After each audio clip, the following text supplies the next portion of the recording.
جب سے M Q M ناظرین بنی ہے اس وقت سے لے کے اب تک ایم کیو ایم کو اتنے سنجیدہ چیلنجز کا سامنا نہیں کرنا پڑا جتنا اس وقت کرنا پڑ رہا ہے. اس کی وجوہات کیا ہیں؟ کچھ تناظر ہم آپ کو بتا رہے ہیں اور ایم کیو ایم کی طرف سے جو رد عمل آ رہا ہے اس کا تجزیہ آپ کے سامنے پیش کر رہے ہیں. ایم کیو ایم کا دوسرا سنجیدہ ترین چیلنج جو ہے وہ بیرونی ایجنڈے کے ساتھ ایم کیو ایم کو جو منسلک کیا جاتا ہے.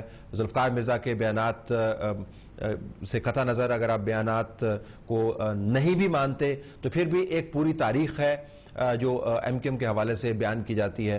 اس تاریخ کے تناظر میں ان بیانات کی اہمیت زیادہ ہو گئی ہے. نیٹو کنٹینرز کا ذکر ہوا جو مصطفیٰ کمال کی پریس کانفرنس کے اندر انہوں نے ذکر کیا کہ نیٹو کنٹینرز کا معاملہ جو ہے وہ انتہائی بیہودہ ہے. اور ایشو کیا تھا؟ ذوالفقار مرزا نے کہا تھا کہ نیٹو کنٹینرز جو غائب ہوئے ہیں ان کے اندر بہت سارا اسلحہ جو ہے وہ پورٹ سے لے کر 90 تک آتا ہے. اب اس کی تفصیلات کس کے پاس ہیں؟ یہ انٹیلیجنس ایجنسیز کا کام ہے اس کو جاننا. لیکن یہ ایشو اتنا اہم ہے کہ سپریم کورٹ نے اس کے اوپر آلریڈی ایک سو موٹو نوٹس لیا ہوا ہے. اس کی جو ٹیکس امبڈسمن ہے باقاعدہ تحقیقات کر کے رپورٹ سبمٹ کی جا چکی ہے اور کافی ایڈوانس سٹیج کے اندر ہے. اور انٹیلیجنس ایجنسیز نے بھی اس کے اوپر اپنی اسیسمنٹس دی ہوئی ہیں, اس کے اوپر بھی رپورٹنگ ہو چکی ہے. کنٹینرز کے اندر کیا مواد آتا رہا ہے پاکستان کے اندر اور کہاں پر جاتا رہا ہے. عمومی طور پر پاکستان کی اسٹیبلشمنٹ, پاکستان کی عدلیہ اور دوسرے ادارے اس حوالے سے بہت پریشان رہے ہیں. تو آپ اس کو رد نہیں کر سکتے. اب ذوالفقار مرزا صاحب نے جو الزام لگایا ہے اس کو آپ بیہودہ کہہ کر میڈیا کے اندر ایک اچھا جملہ تو جڑ سکتے ہیں, لیکن اس پیغام کی نفی نہیں ہوتی جو ذوالفقار مرزا دینا چاہ رہے تھے اور جو نتھی ہوا ہے کنٹینر کیس کے حوالے سے. لیکن کنٹینر کیس جو ہے وہ ایک استعارہ ہے. ایم کیو ایم کے تعلقات لندن کے ساتھ کیا ہیں, ایم کیو ایم کے قائدین کے تعلقات واشنگٹن کے ساتھ کیا ہیں. اگر آپ اخبارات میں حالیہ چھپی ہوئی خبریں دیکھیں تو دا نیوز میں خبر چھپی تھی طارق بٹ صاحب کی, ایک وکی لیکس کو انہوں نے کوٹ کیا تھا جس میں امریکی سفارتی نمائندے سے ڈاکٹر فاروق ستار اور ایم این اے حیدر رضوی کی ملاقات ہوئی, جس کے اندر ڈاکٹر فاروق ستار نے ایمبیسی سے ریکویسٹ کیا اس وکی لیکس کے اطار کے مطابق کہ وہ 12 مئی کے دنوں میں جو اے این پی اپنی سٹرائک کرنا چاہ رہی ہے, یہ اس وقت کی بات ہے, اس کو کسی طریقے سے پوسٹ پون کروایا جائے.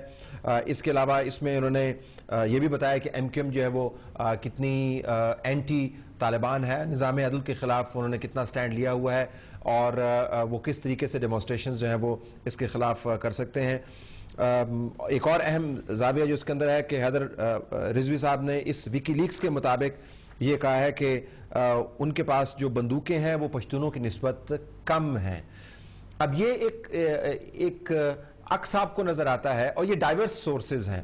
ذوالفقار مرزا کو آپ رد کر دیں, سپریم کورٹ کنٹینر کیس کو آپ رد کر دیں, وکی لیکس کو آپ رد کر دیں, یہ ڈائیورس سورسز سے یہ اس قسم کی خبریں آ رہی ہیں. اور پھر ہم نے یہ بھی دیکھا ہے کہ پاکستان میں جس وقت 109 کے قریب ڈسٹرکٹ تھیں اس کے ناظم موجود تھے, تو تمام ناظمین سے بڑھ کر جو کراچی کے ناظم ہیں ان کو زیادہ اہمیت دی جاتی تھی. جو ویژولز ہیں اس وقت اگر آپ دیکھ رہے ہیں تو آپ کو علم ہوگا کہ امریکہ نے کس طریقے سے کراچی میں ایم کیو ایم کے ناظم کو کوٹ کیا, ان کے ساتھ تعلقات بنائے.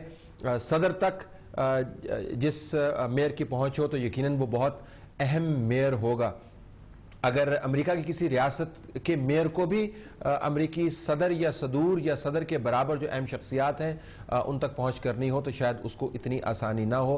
اس کے علاوہ ہم نے یہ بھی دیکھا کہ پاکستان میں جتنے باہر کے ہائی رینکنگ آفیشل آتے ہیں, امریکنز بالخصوص, وہ کراچی کے اندر جا کر میٹنگ ضرور کرتے ہیں.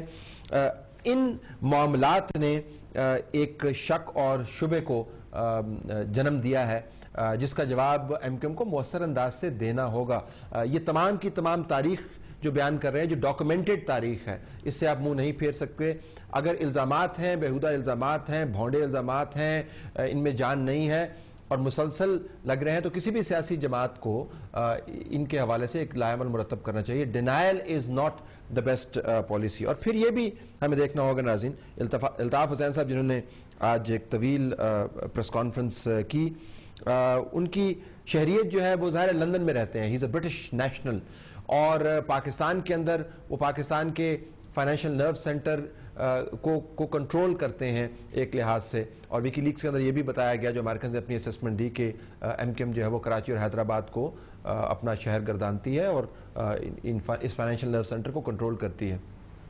تو اگر آپ امریکہ کے اندر موجود ہیں اور آپ باہر کے ممالک میں مختلف قسم کے بیانات دیتے رہے ہیں, تو ایک پوری تاریخ ہے جس کا جو پیک پوائنٹ ہے وہ آج کل کی کنٹروورسی ہے, اس کو آپ ڈینائی نہیں کر سکتے.